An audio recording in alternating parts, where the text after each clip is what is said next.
Ya, Assalamualaikum warahmatullahi wabarakatuh. Ketemu lagi dengan saya di pertemuan ke-12 untuk PTE Makro.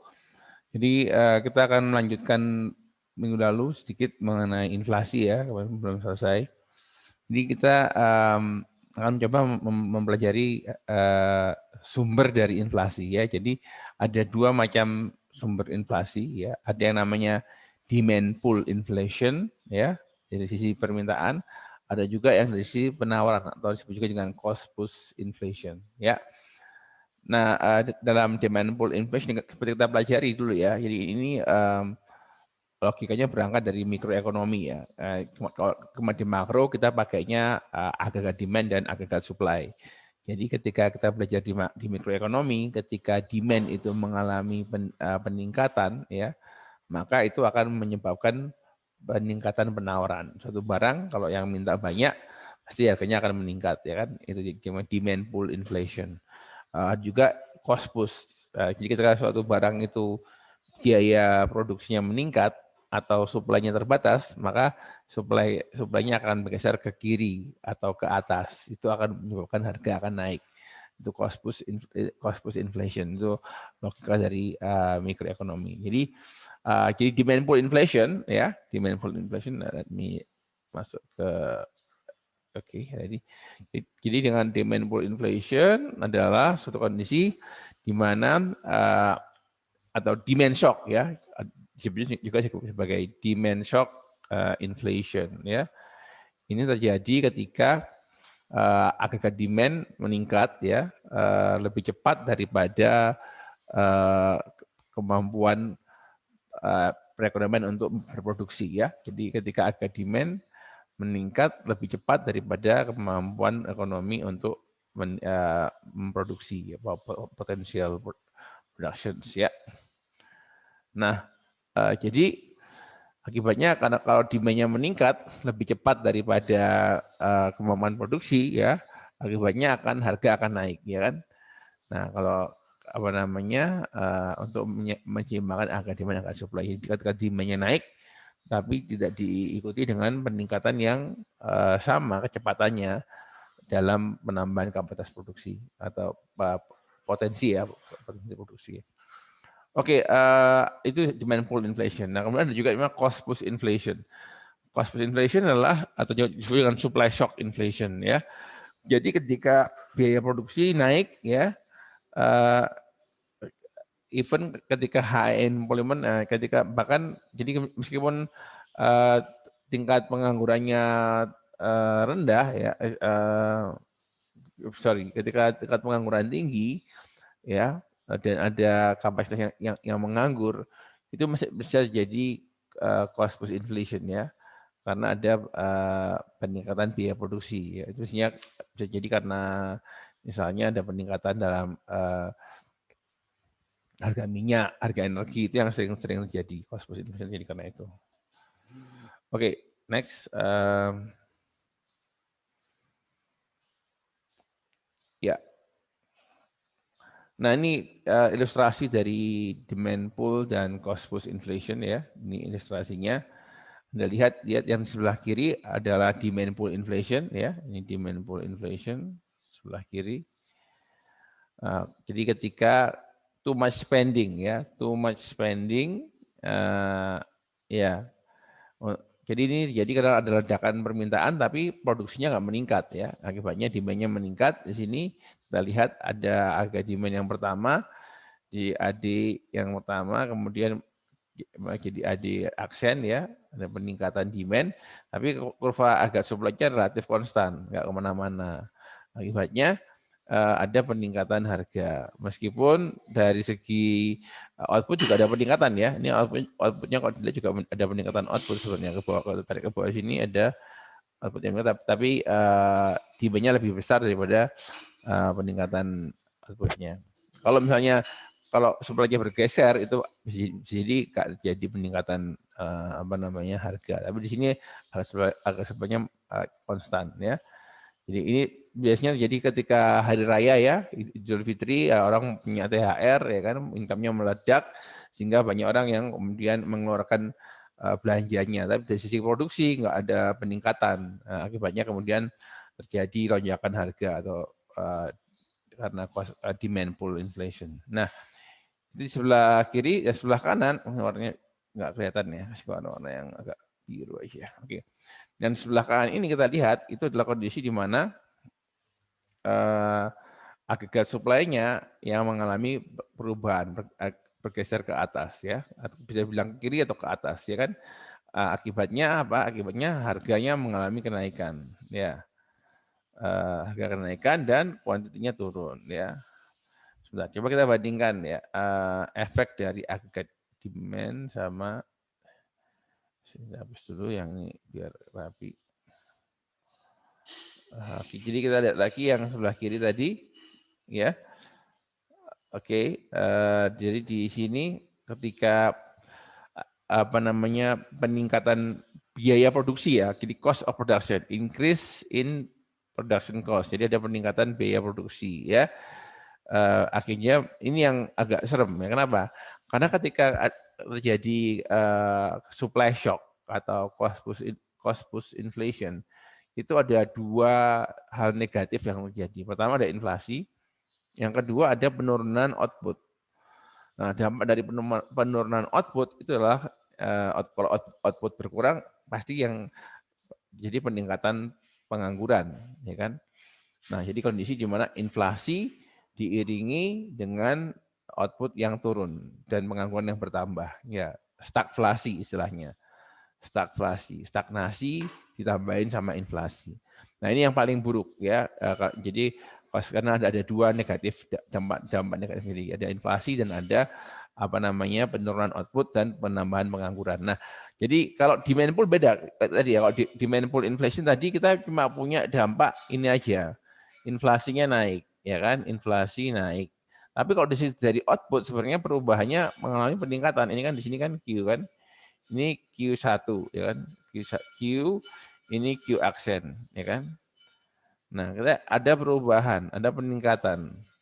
Ya, jadi dalam hal demand pull inflation tadi, meskipun ada peningkatan inflasi, ya peningkatan harga, tapi diiringi dengan peningkatan output, ya. Jadi cuma ada satu penyakit aja, penyakitnya adalah inflasi aja. Tapi dalam hal output justru malah meningkat, malah kalau outputnya meningkat pasti berarti akan mengurangi pengangguran. Ya. Itu kalau yang jadi demand pull. Tapi kalau yang jadi cost push malah dua hal ya, inflasi sudah inflasi, pengangguran bertambah lagi gitu kan. Kalau gitu. Ya itu ya, dampaknya. Jadi yang kita inginkan ialah kalau bisa yang lebih aman inflasi adalah inflasi dari sisi demand daripada dari sisi supply. Kalau supply dampaknya lebih parah terhadap perekonomian. Nah sekarang apa biaya dari inflasi, cost of inflation? Yang jelas ya pertama kali penurunan daya beli ya, ketika inflasi terjadi pendapatan Anda secara real berkurang, kemampuan pendapatan Anda untuk membeli itu akan turun karena apa? Dampak dari inflasi.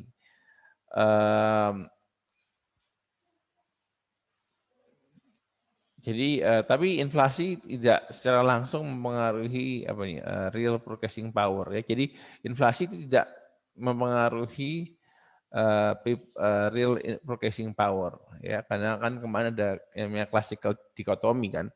Jadi ya, jadi inflasi itu membuat orang kehilangan purchasing power-nya. Nah, kemarin kalau kita bilang dalam classical dichotomy kemarin kan bahwa ada money neutrality ya. Jadi sebenarnya ketika pertambahan JUB meningkat, ya kan, money supply meningkat, itu akan mempengaruhi inflasi, tapi nggak mempengaruhi harga, tapi nggak mempengaruhi quantity. Kan kemarin kita belajar soal velocity kemarin kan ya, apa namanya, M dikalikan V sama dengan P kalikan Y, ya kan. Jadi ketika money supply meningkat, maka P inflasi meningkat, ya kan. Nah, menurut dari dalam classical economic, jadi hasilnya tidak langsung mempengaruhi income inflasi itu. Jadi kalau misalnya ini kan kalau misalnya yang inflasi terjadi, misalnya ada P meningkat, ya kan? Nah, maka Y kan Y konstan, maka kalau gitu harus bertambah yang lainnya. Mungkin yang berubah adalah velocity of money-nya yang mengalami peningkatan. Jadi jumlah transaksinya yang terjadi lebih cepat. Perpindahan uang dari orang ke orang, tapi nggak mengalami daya beli. Ini kalau menurut classical teori ya, jadi classical dichotomy. Oke, jadi inflasi tidak mempengaruhi pendapatan real. Nah, cost yang real yang terjadi, jadi adalah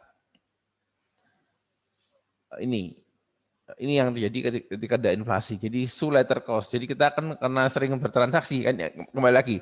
Jadi ini kan ini jadi pengaruhnya di sini di apa namanya di sininya di sama transaksinya yang jadi peningkatan dalam transaksinya. Jadi kita bertransaksi lebih sering karena ada inflasi ya kan. Karena uang itu berpindah lebih cepat karena harga jadi lebih mahal. Ya, velocity of money lebih cepat.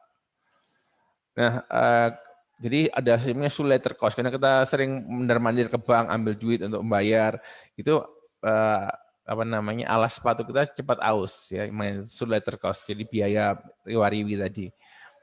Terus yang kedua menu cost karena ada inflasi harus restoran ya harus ganti menu sering-sering karena perubahan harga. Kalau ada perusahaan yang punya katalognya harus direvisi karena ada perubahan harga. Terus ada juga relative price variability ya, ada perubahan harga itu membuat transaksi bisnis jadi harus menyesuaikan ya kan? Itu membuat ongkos perencanaannya silakan diadakan perencanaan ulang karena ada perubahan harga. Ada distorsi pajak ya. Kalau inflasi terjadi berarti nilai pendapatan yang Anda setorkan pemerintah itu menjadi lebih kecil secara real gitu kan. Jadi Anda diuntungkan sebenarnya dengan inflasi.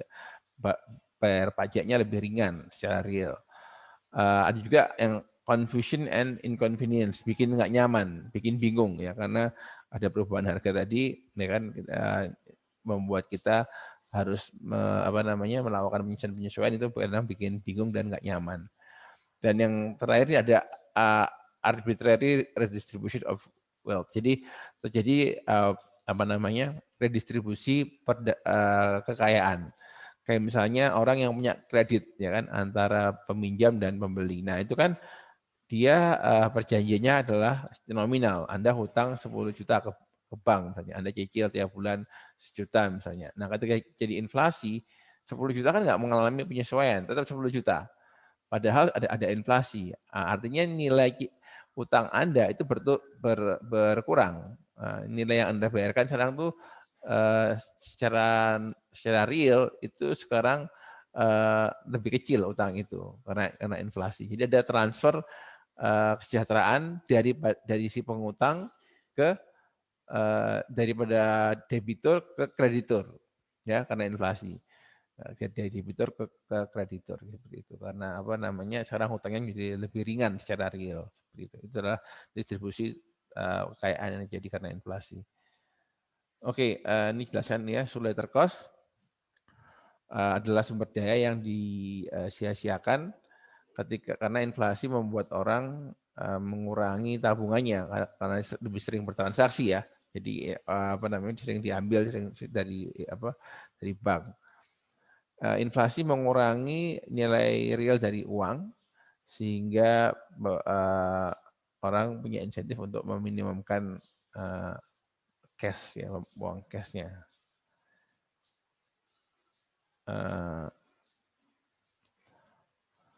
Karena uang cashnya sedikit ya, maka akan lebih banyak perjalanan ke bank ya. Jadi daripada mereka megang uang kan karena inflasi ya kan. Jadi kenapa kok inflasi itu mengurangi keinginan orang untuk insentif orang memegang uang cash karena lebih baik daripada dipegang uang cash kemakan inflasi mendingan disimpan aja dalam bentuk aset ya kan, dalam bentuk tabungan dapat suku bunga. Jadi nilainya terjaga karena diinvestasikan ya dalam bentuk apa namanya minimal dalam bentuk tabungan dan deposito atau dalam bentuk tabungan yang lain. Jadi karena kalau dipegang aja uangnya itu dalam bentuk cash itu akan tergerus sama inflasi. Nah, jadi mereka karena inflasi individu akan mencoba meminimumkan uang cash yang dipegangnya. Nah, karena uang cash yang dipegang minim, akibatnya ketika bertransaksi uangnya jangan lebih cepat habis, jadi lebih sering ke bank ya untuk menarik uangnya dari apa namanya akunnya di bank yang mendapatkan bunga tadi ya. Jadi dia lebih sering ke bank untuk mengambil uang ya. Karena dia mencoba memproteksi uangnya dari inflasi dengan menyimpan di tabungan yang berbunga gitu kan. Jadi actual cost of reducing your money holding is the time and inconvenience you must sacrifice to keep less money on your hand. Jadi itu cost-nya ya tadi kenyamanan yang berkurang gitu karena harus balik ke bank tadi ya. Jadi extra trips to the bank take time away from produktif karena sering ke bank itu mengurangi apa namanya waktunya untuk melakukan hal produktif yang lainnya. Nah, itu memang itu yang tadi sudah terkait juga menu cost ya. Menu cost tadi adalah cost biaya dari mengadjust ya, menyesuaikan harga. Nah, ketika inflasi perusahaan harus sering mengupdate ya daftar harganya, katalognya karena ada perubahan harga tadi. Jadi itu resource consuming process itu kan butuh waktu kan ya menyesuaikan katalog, menyesuaikan menu gitu kan. Dan opportunity cost-nya adalah aktivitas produktif lainnya yang bisa dilakukan gitu daripada merubah menu tadi. Terus ada juga yang relative variability and the misallocation of resource. Jadi inflasi mendistorsi harga relatif ya.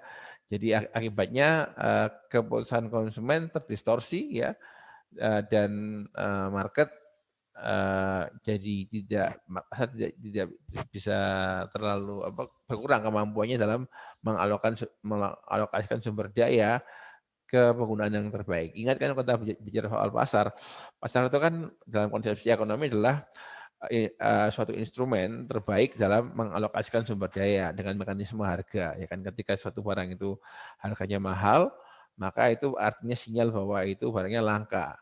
Buat konsumen adalah suatu sinyal untuk mengurangi konsumsi, buat produsen itu adalah sinyal untuk menambah produksi. Jadi barang ini bagus harganya. Jadi akan banyak produsen yang akan mencoba untuk masuk ke pasar ini untuk menambah produksi, itu kan. Jadi harga adalah sinyal yang digunakan untuk mengalokasikan sumber daya.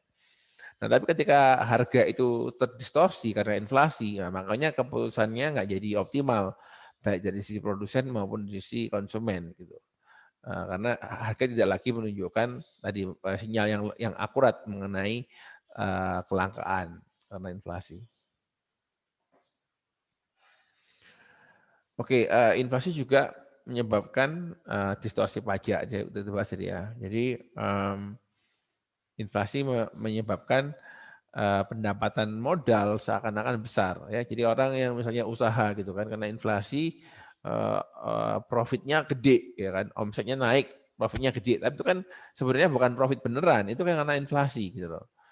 Nah, akibatnya eh, para pengusaha dipajak lebih besar secara real gitu loh.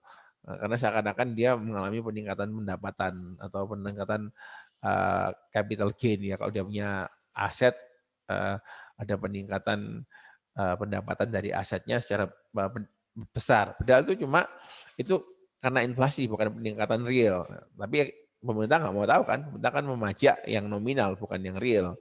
Nah jadi itu peningkatan beban buat pemilik modal mau memilih usaha gitu kan. Nah jadi dengan apa namanya sistem pajak progresif ya pajak capital gain atau pendapatan dari modal, pendapatan dari apa namanya investasi ya dari usaha dipajak lebih besar ya eh, karena inflasi. Hmm, ya jadi kalau apa namanya pendapatan dari kalau pajak pendapatan atau PPh ya kan itu kan dia lihatnya nominal kan, nominal interest. Kalau Anda dapat apa namanya pajak bunga ya, Anda nabung di bank, Anda dapat bunganya akan dipajak oleh pemerintah. Jadi pajaknya akan melihatnya nilai nominalnya bukan realnya gitu.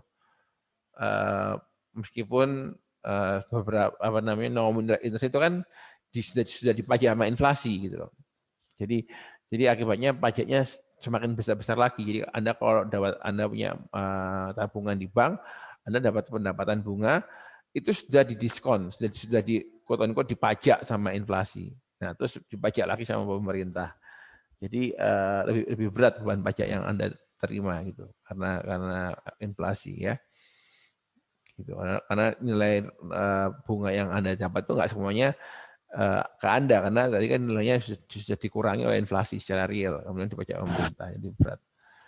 After tax real interest rate turun ya karena tadi karena adanya apa namanya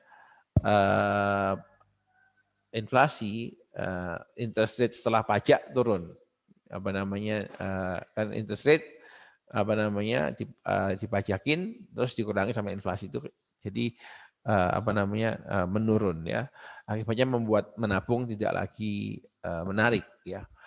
Tapi ini ada dua kekuatan, walaupun interest rate turun, kalau Anda nggak nabung, Anda nggak dapat interest rate, ya Anda akan duitnya akan terus inflasi aja gitu loh.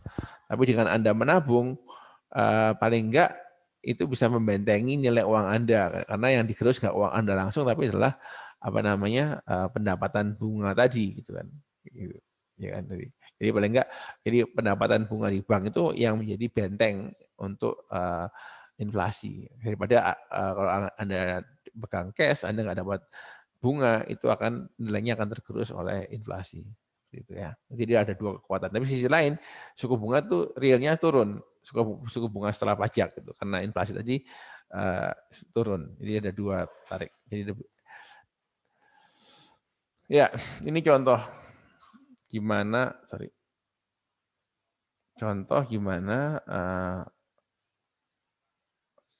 inflasi meningkatkan tax burden atau beban pajak dalam beban pajak untuk tabungan ya.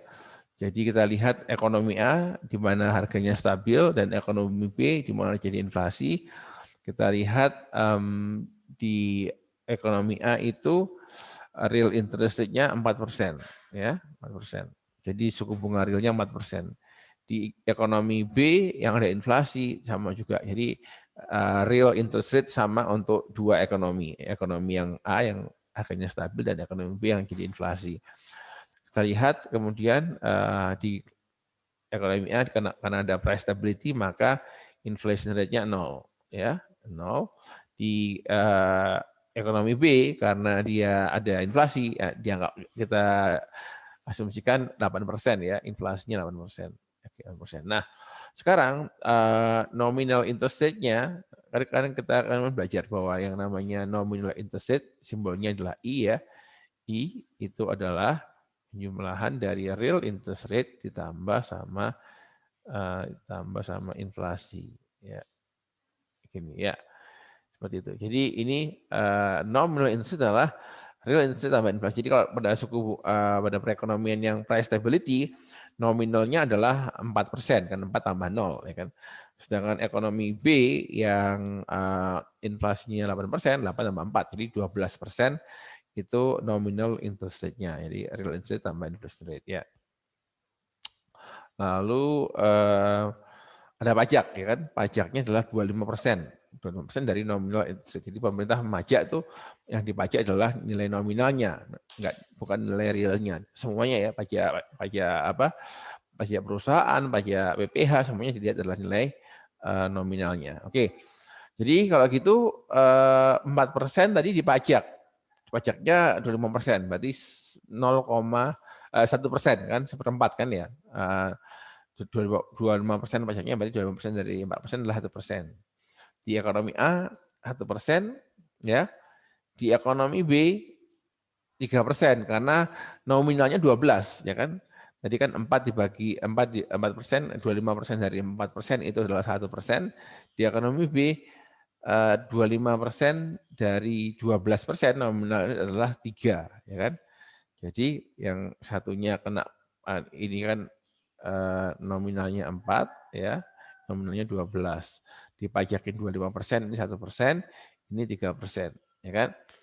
Nah, after tax interest rate kan sebenarnya kan sisanya kan 75%-nya.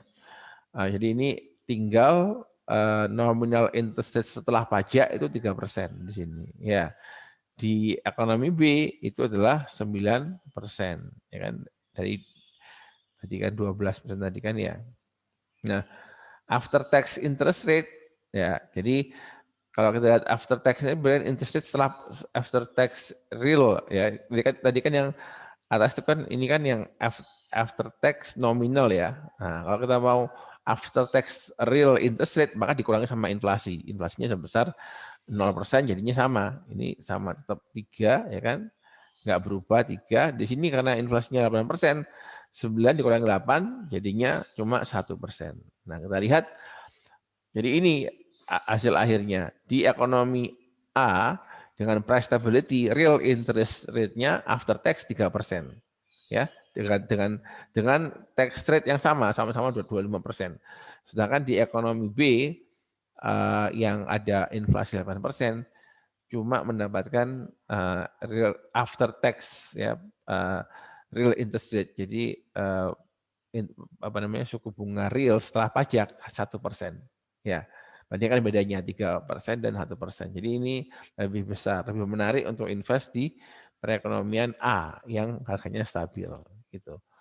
Ya itu jadi bagaimana kemudian pajak itu mengurangi apa namanya insentif bagaimana inflasi mengurangi insentif orang untuk menabung karena real interest rate-nya itu jadi kecil ya beban pajaknya lebih berat ya kan karena beban pajak itu kan dari nominal interest rate ya.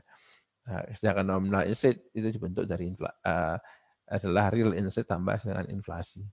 Itu ya, itu ilustrasinya. Jadi ketika bank sentral menaikkan JUB dan menciptakan inflasi itu mengurangi real value, jadi harga real dari tabungan Anda, ya kan? Inflasi menyebabkan mata uang dolar ya punya nilai yang berbeda dari waktu ke waktu. Jadi waktu sekarang ya sama setahun depan akan beda karena inflasi tadi ya kan nilai uang di masa depan akan lebih kecil karena tergerus sama inflasi ya. Karena dengan perubahan harga tadi lebih susah untuk membandingkan pendapatan biaya profit ya kan. Nah, Anda misalnya perusahaan Anda tahun depan, Anda memproyeksikan tahun depan Anda untung 10%. Ya kan? Tapi kalau inflasinya apa namanya tahun depan itu 9%, itu 10% sebenarnya cuma nambah 1% doang. Secara real profitnya cuma nambah 1% karena 10% itu 9%-nya dimakan sama inflasi. Nah, karena kita nggak tahu berapa inflasi tahun depan ya, jadi lebih rumit lagi gitu loh. Jadi peningkatan harga membuat susah untuk membanding. Jadi waktu itu ketika Anda dapat tahun depan itu misalnya profit Anda sekarang itu misalnya dapat usaha Anda profitnya 100 juta, tahun depan itu 150 juta. 150 juta sama 100 juta di masa depan sama sekarang itu beda. Karena inflasi tadi ya kan nggak bisa dibandingkan, harus disesuaikan sama inflasi. Jadi susah membandingkan harga, pendapatan, profit antar waktu karena harus mempertimbangkan inflasi. Itu ya. Jadi menciptakan confusion, kebingungan ya kan dan juga inconvenient atau ketidaknyamanan karena inflasi tadi ya. Oke. Nah, itu materi yang tersisa dari minggu depan. Sekarang masuk materi minggu ini mengenai trade off ya. Ada suatu trade off, ada apa ya? Dilema ya. Dua hal ini yang saling bertolak belakang antara inflasi dan pengangguran itu ada trade off ya. Saya lihat. Nah, sorry.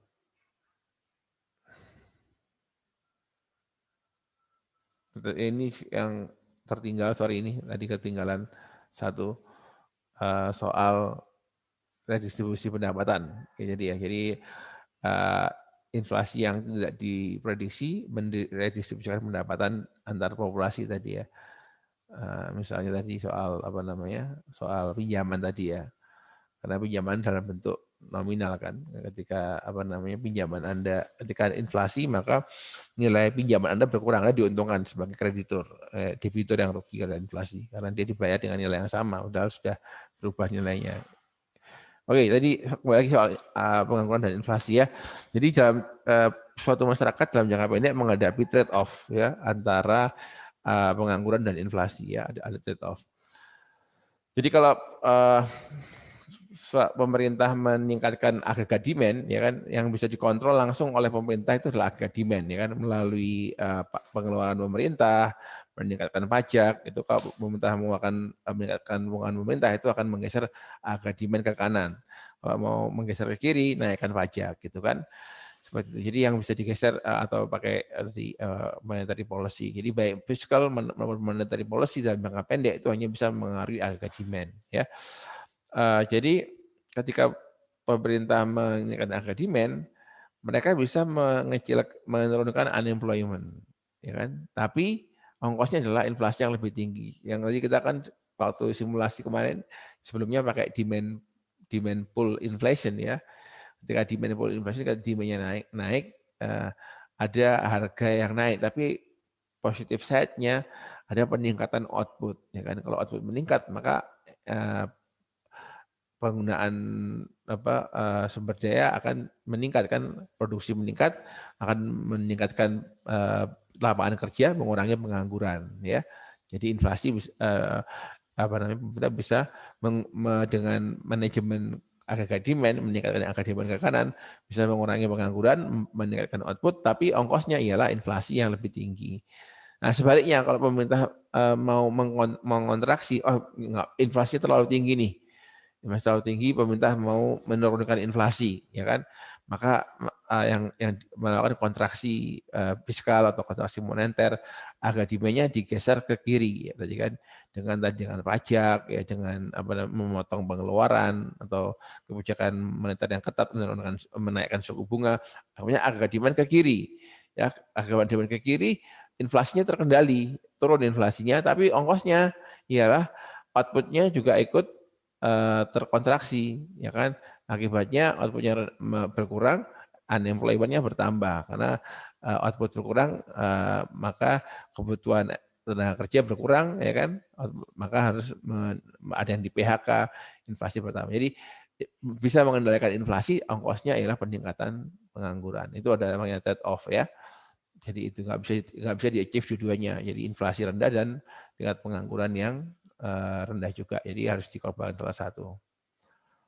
Nah, ini jadi hubungan inflasi dan pengangguran yang bertolak belakang ini, yang saling tadi trade off ini ditemukan oleh seorang yang bernama Phillips, ya, ekonom yang Inggris, makanya dia ada membentuk satu kurva yang namanya Phillips curve, ya.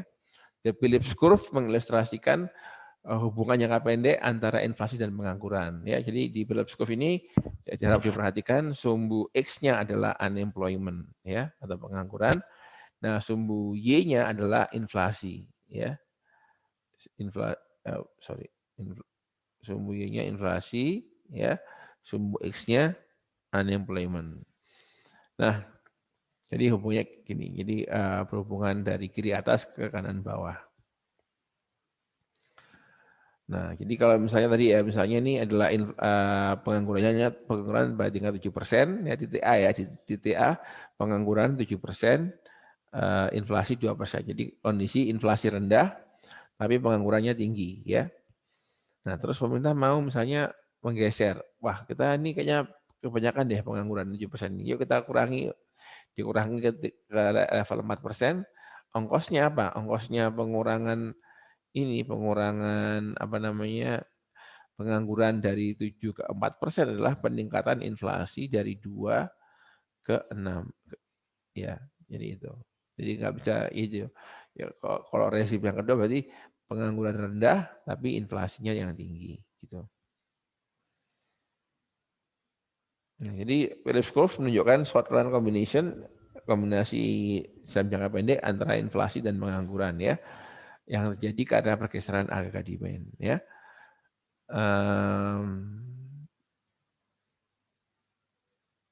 Ya, jadi di mana agregat demand bergeser bergerak dalam kurva agregat yang cenderung konstan ya. Ini asumsinya adalah agregat supply-nya, kurva supply agregatnya cenderung konstan dalam jangka pendek.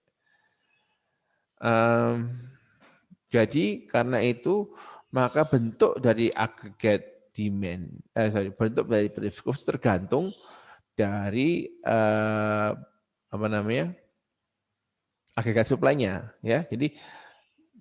Jadi oke, bagaimana kita bentuk dari agregat supply yang kita asumsikan itu akan mempengaruhi bentuk dari kurva Phillips-nya. Oke. Nah, kita lihat yang ini di kiri ini ada model agregat demand dan agregat supply-nya, di mana agregat supply-nya itu dari kiri atas, jadi berslope-nya positif ya, dari kiri atas ke kanan, dari kiri bawah ke kanan atas ya. Jadi short run agregat supply-nya seperti ini ya, ini. Maka Phillips curve-nya akan berbentuk seperti yang tadi ya. Jadi kiri atas ke kanan bawah, jadi slope-nya negatif ya. Jadi ini low agregat demand ya, ini agregat demand-nya rendah, di mana tingkat penganggurannya dengan output sebesar 7.500 itu ada unemployment sebesar 7% ya. Terus ini ya, jadi tapi di situ ada inflasi sebesar 2% ya. Nah, kemudian digeser ke kanan ya, agregat demand-nya jadi geser ke kanan. Di yang baru ini price levelnya meningkat ya, dari 102 ke 106 peningkatan harga, tapi juga ada peningkatan dalam hal output. Nah, ya kan, dari 7.500 ke 8.000. Akibat peningkatan output ini tingkat penganggurannya turun dari 7% ke 4% ya. Ditunjukkan di sini di kurva Phillips-nya titik A dan titik B. Di titik B ini sekarang tadi ya dengan apa namanya tingkat pengangguran sebesar 4% ini, tapi inflasinya lebih tinggi sebesar 6% ya. Jadi ongkos dari penurunan pengangguran dari 7 ke 4 ini, ongkosnya ialah peningkatan inflasi dari 2 ke 6. Ya, trade off. Nah, sekarang gimana dalam jangka panjang? Kita selalu bilang short run ya. Gimana dalam jangka panjang ya? Dalam jangka panjang apa namanya? Nggak ada Friedman dan Phillips. Ini kan Phillips ya.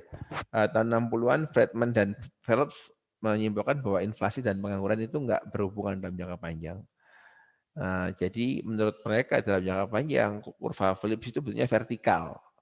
Vertikal pada natural rate of unemployment. Masih ingat ya waktu kita bahas kemarin waktu membahas unemployment ada namanya natural rate of unemployment, tingkat pengangguran yang natural, yaitu tingkat pengangguran yang terjadi pada saat semua input itu terpakai, ya kan, semua input terpakai, kondisi full employment tapi tetap ada pengangguran. Itu namanya tingkat pengangguran yang natural rate of unemployment yang jadi dalam jangka panjang.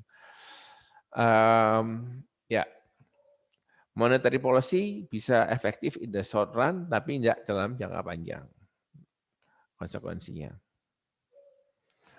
Kita lihat di sini, ini bagaimana sih bentuk kurva supply curve dalam jangka panjang ya. Jadi kita lihat tadi, nah sekarang kita lihat ini modelnya adalah model jangka panjang ini kurva agregat supply-nya bentuknya vertikal, ya kan. Nah pada natural rate of output ya. Jadi tingkat output yang tercipta pada saat perekonomian itu pada natural rate of unemployment itu adalah natural rate of output ya. Jadi tingkat output pada potensial GDP-nya. Ada kan GDP potensial, GDP aktual kan. Ketika GDP pada GDP aktual sama dengan GDP potensial itu namanya natural rate of output, tingkat output yang natural. Dan disitulah ketika ada unemployment terjadi pada tingkat itu adalah tingkat unemployment yang natural. Nah, jadi bentuknya agregat demand-nya sama ya. Jadi agregat demand itu bentuknya sama jangka panjang, tapi kalau kurva supply, agregat supply itu dalam jangka pendek itu positif dari kiri bawah ke kanan atas, tapi di jangka panjang itu tegak ya. Nah, kita lihat itu konsekuensinya, maka kurva long run period curve-nya vertikal pada natural rate of unemployment. Jadi unemployment-nya pada level yang natural ya. Seperti itu. Nah, ini kalau misalnya ada perubahan agregat demand geser ke kanan, apa yang terjadi? Pertama kali misalnya ada kebijakan moneter ya, peningkatan CUB, money supply meningkat, maka agregat demand geser ke kanan, akibatnya harga naik, ya kan, di keseimbangan yang baru di titik B, ya kan. Tapi nggak ada perubahan dalam hal output karena outputnya sudah di output potensial, artinya output yang bisa dihasilkan dengan seluruh sumber daya yang dimiliki, nggak ada yang sumber daya yang nggak digunakan. Nah, itu berarti akibatnya ialah di sini ya. Nah, ada peningkatan harga dari A ke B, tapi nggak ada perubahan dalam hal output dan employment atau unemployment-nya tetap. Nah, gimana Phillips curve bisa bergeser? Ada yang namanya ekspektasi, pengaruh dari ekspektasi ya. Jadi Phillips curve itu memberikan pengambil kebijakan suatu menu dari kemungkinan inflasi dan pengangguran yang ada. Jadi ini menu, ini ada A, B, C, D. Mau mana? Mau rezim inflasi tinggi, pengangguran rendah, atau pengangguran rendah, inflasi tinggi. Ada semacam menu tuh. Tinggal pilih mau ditaruh di mana perekonomian ya. Ekspektasi inflasi mengukur bagaimana sih masyarakat memprediksikan ya, mengekspektasikan harga gitu ya, perubahan dalam harga, ekspektasi inflasi gitu ya. Jadi kita kalau mau secara konkret kita tanya sama orang, Pak, menurut Bapak tahun depan inflasinya naik berapa persen gitu. Harga-harga kira-kira naik berapa persen. Jadi ekspektasi yang diharapkan, inflasi yang diharapkan, yang diekspektasikan masyarakat ya.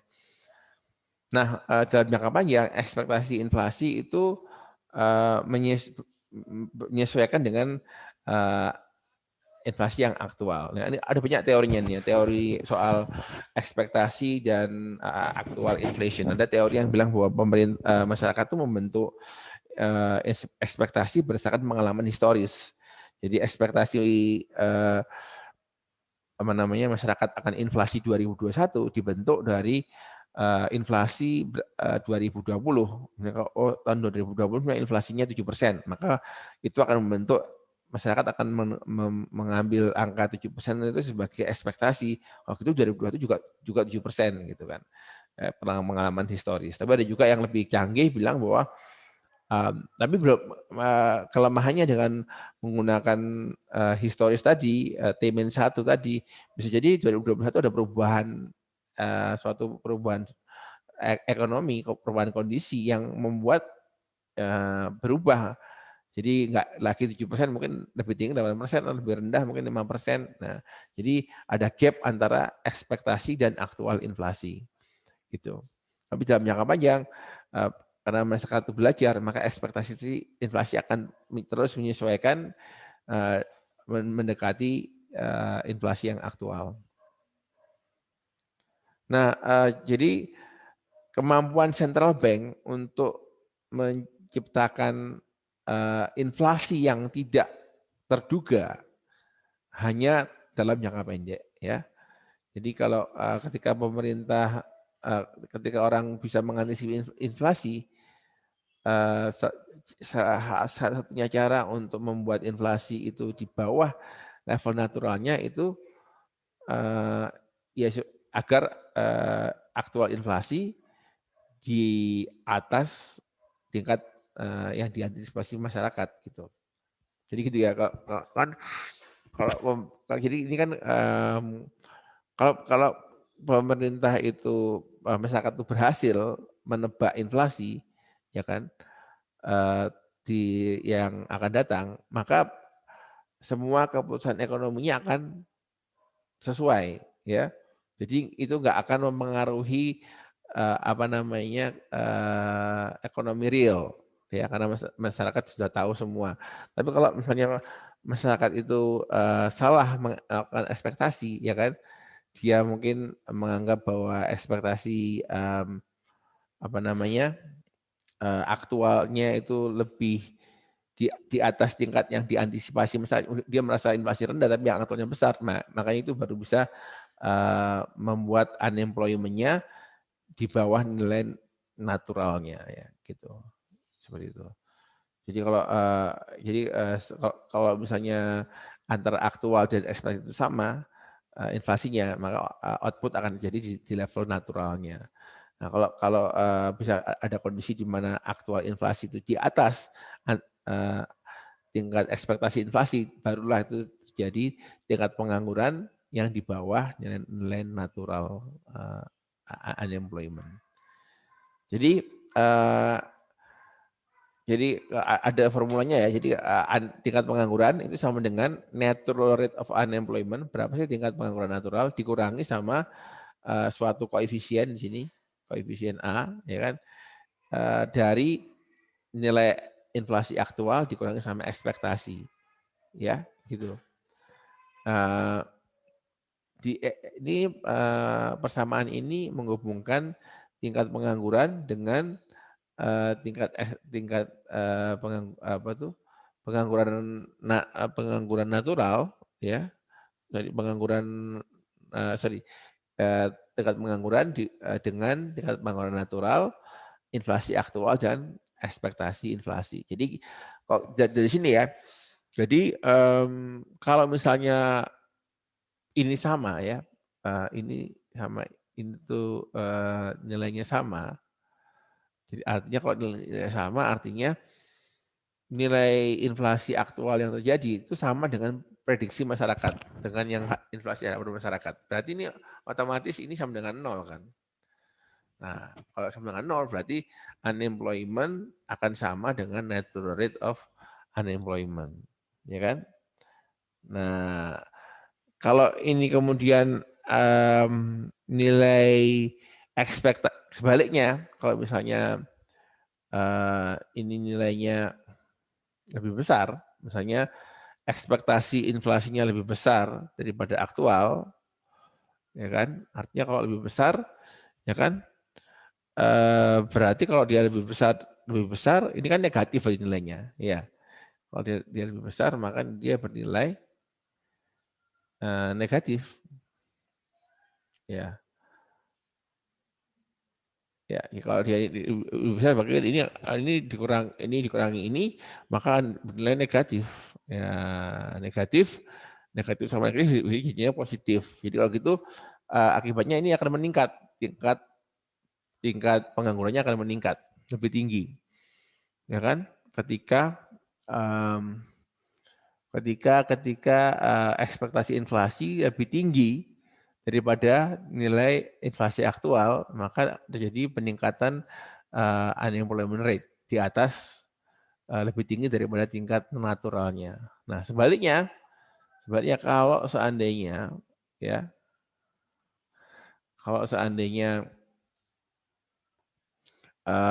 actual inflation-nya lebih besar, ya. Kalau tadi kan artinya apa namanya masyarakat tuh terlalu over expected, ekspektasi mereka menaruh ekspektasinya sangat tinggi, inflasinya tinggi, ternyata yang jadi lebih rendah, ya kan?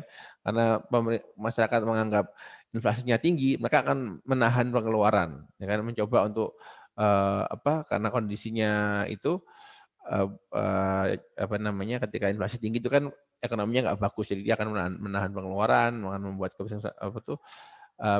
penghematan. Akibatnya kontraksi ekonomi, penganggurannya meningkat, ya kan?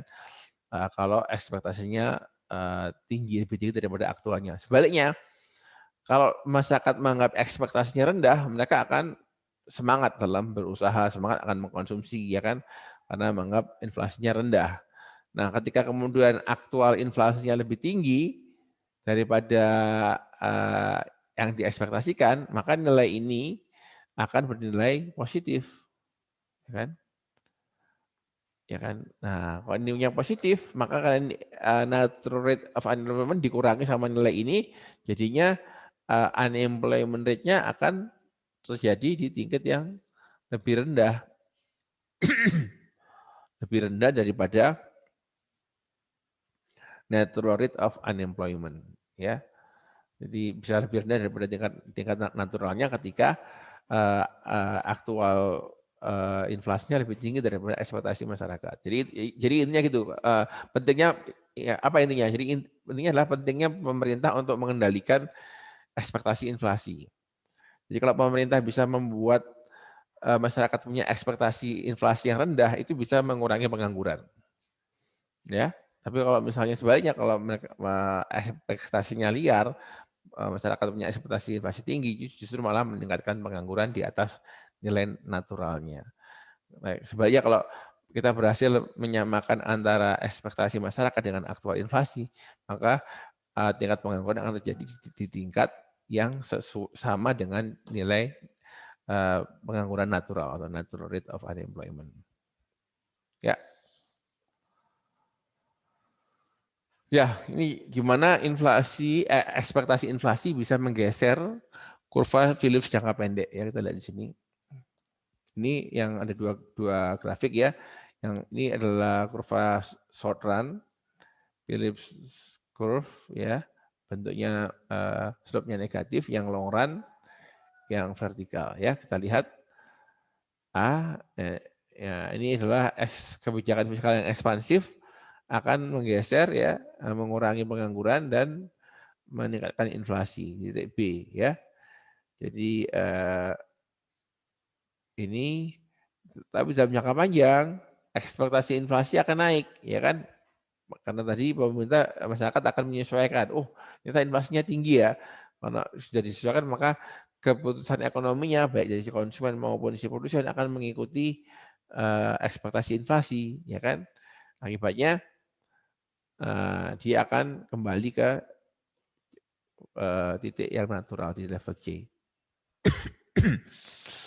Jadi dalam jangka panjang, karena inflasi dari A ke B, aktual inflasi, kemudian diikuti, jadi dari A ke B itu adalah inflasi aktual. Ketika masyarakat sudah menyesuaikan ekspektasi inflasi dengan inflasi yang aktual, maka dia akan bergeser dari B ke C, mengambil keputusan yang lebih real, ya, sesuai dengan kondisi real. Jadi kan inflasi itu kan membuat kita bingung kan, confusion kan. Jadinya wah ini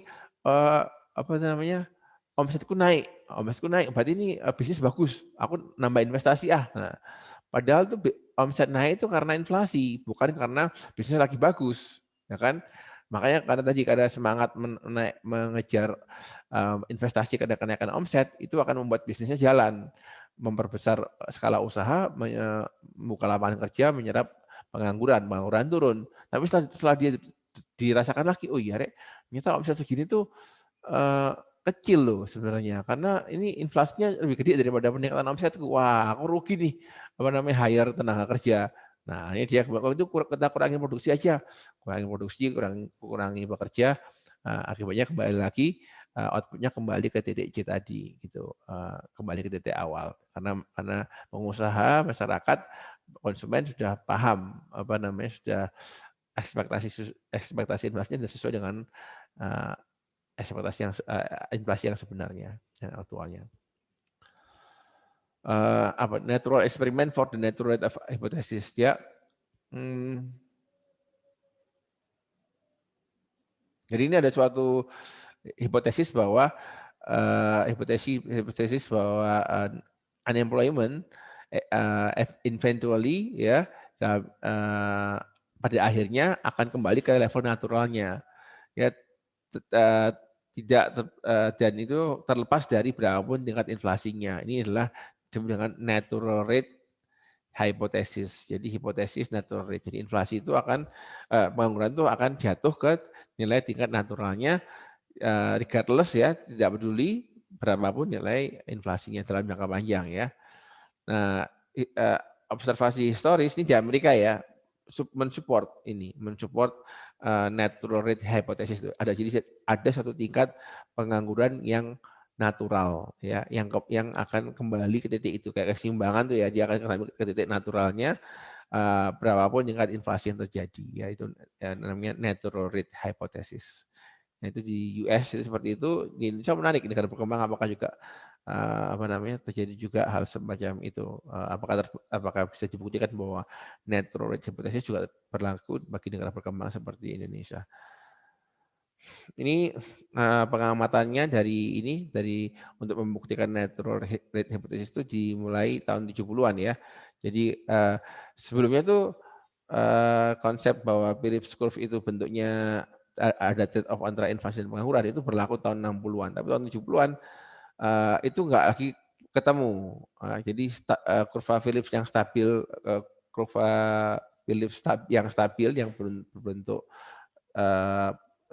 kemiringannya negatif itu dari kiri atas ke kanan bawah itu menjadi patah hubungannya di tahun 70-an. Kok nggak berlaku karena jadi stagflasi di tahun 70-an, 80-an di mana ada inflasi tinggi diikuti dengan pengangguran yang tinggi. Bahkan menurut itu nggak mungkin menurut si Phillips kan kalau inflasi tinggi ya pengangguran rendah, kalau pengangguran rendah inflasi tinggi. Tapi itu tahun 70-an jadi stagflasi, inflasi tinggi dan juga unemployment yang tinggi. Makanya kemudian ada direvisi dengan teori long run Phillips curve tadi. Ini ya ilustrasinya di tahun 60-an.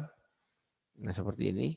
Jadi tahun 60-an masih masih bagus ya kan tapi tahun 70-an ya mulai tahun 70-an nah mulai balik ya ke atas. Jadi hubungannya tadi yang hubungan yang negatifnya kan di sini. Nah, ya kan tahun 70-an dengan balik ke sini lagi. Jadi nggak lagi berbentuk kurva downward sloping tapi malah berbentuk linear ya, jadi cenderung tegak bahkan ya gitu. Nah jadi itu ada tadi kan ekspektasi ya, yang selain ekspektasi harga ada juga hal lain yang membuat kurva Phillips bergeser itu adalah tadi kan itu ya, tadi itu apa namanya tadi sebentar ya. Shift ya, ini ada juga yang namanya yang selain ekspektasi yang membuat dia bergeser itu adalah cost ya, supply shock ya, perubahan dalam shock dalam sisi supply. Jadi karena supply shock membuat pengambil kebijakan menjadi trade off-nya jadi tidak lagi terjadi gitu karena supply shock. Ya, jadi supply shock kan terbahas, jadi itu mempengaruhi biaya produksi ya. Akibatnya harga berubah, kayak perubahan harga minyak, ya kan, perubahan upah minimum itu akan membuat terjadinya shock dari sisi supply karena harga-harga meningkat gitu ya. Jadi itu ada perubahan dalam harga supply ya. Ini contohnya ya. Jadi ini jadi perubahan harga supply bergeser ke kiri atau ke atas ya, karena ongkos produksinya meningkat, akibatnya outputnya berkurang di equilibrium yang baru dan juga harganya naik ya. Di kurva Phillips itu seperti ini bentuknya ya. Jadi kurva Phillipsnya bergeser dari titik A ke titik B ya kan. Jadi trade off-nya lebih berat lagi karena jadi bergesernya apa? Jadi pilihan pengangguran dan inflasinya sama-sama tinggi, ya kan? Jadi kalau di sini tadi kan sebesar ini ya, ya untuk mencapai ini kan seperti ini ya. Jadi untuk misalnya mencapai tingkat pengangguran sekian ya tingkat inflasi sekian itu butuh pengangguran sekian. Tapi dengan pergeseran kurva Phillips artinya untuk mencapai tingkat inflasi seperti di titik A ini perlu pengangguran yang lebih besar. Ya.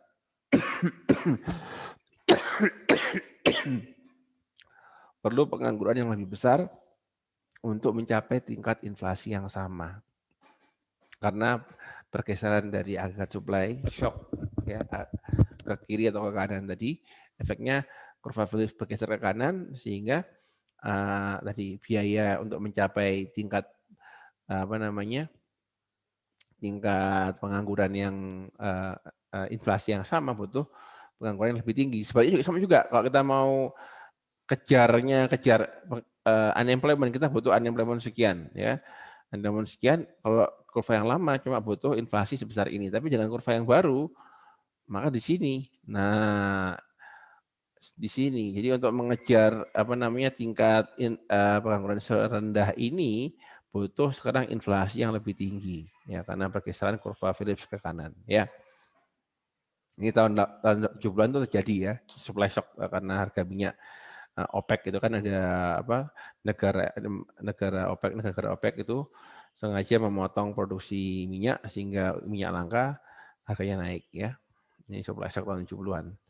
Jadi bentuknya kacau tuh Phillips curve setelah tahun 70-an ya.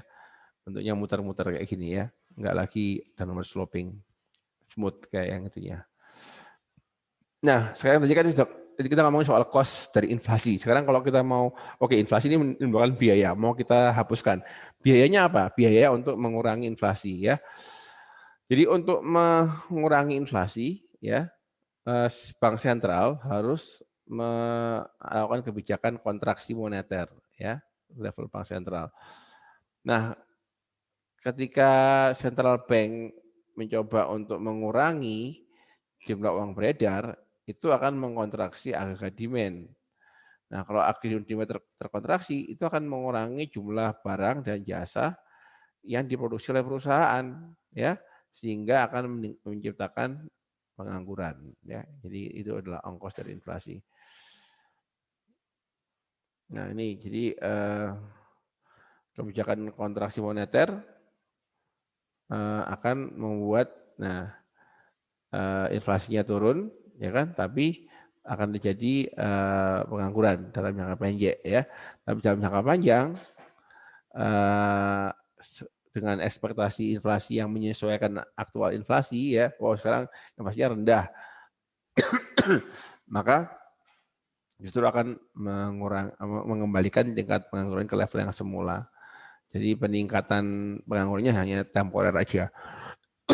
Jadi ada kontraksi moneter, suku bunga berkurang, inflasi turun, ya kan? Pengusaha, wah ini omsetku turun nih, dia akan memotong jumlah pekerjanya. Tapi setelah dipotong jumlah pekerjanya, dilihat loh, sebenarnya kalau omsetku turun nih, sebenarnya inflasi juga turun loh. Secara real sebenarnya lebih besar nih aku omsetku karena penurunan inflasi ini, walaupun dia turun secara nominal. Nah, dia dari baru sadar membentuk ekspektasi inflasi yang real, dia akan meningkatkan produksinya. Nyata ini bagus kok kondisinya gitu. Secara real. Nah, dia kemudian setelah dia menaikkan produksi, menambah pengangguran, menambah pekerja, pengangguran akan turun ke level naturalnya. Terus jadi untuk mengurangi inflasi ya, suatu perekonomian harus bersiap-siap untuk menerima periode high unemployment ya. High unemployment dan low output ya, ini pengorbanannya.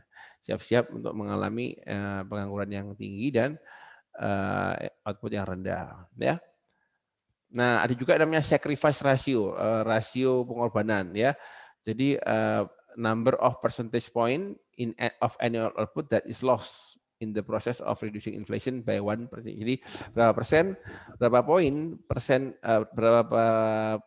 percentage point ya dari berapa poin persen dari output tahunan yang harus hilang dalam proses mengurangi inflasi satu digit ya. Nah, itu tuh ada hitungannya. Jadi kita bisa menghitung sacrifice ratio. Jadi untuk mengurangi inflasi 1%, ya kan, itu butuh berapa persen pengurangan output? Bisa 2%, bisa berapa 3%, gitu. Bisa dihitung. Oke, itu akhir dari pertemuan ke-12 ya dari PTE Makro. Sampai jumpa di pertemuan berikutnya. Wassalamualaikum warahmatullahi wabarakatuh.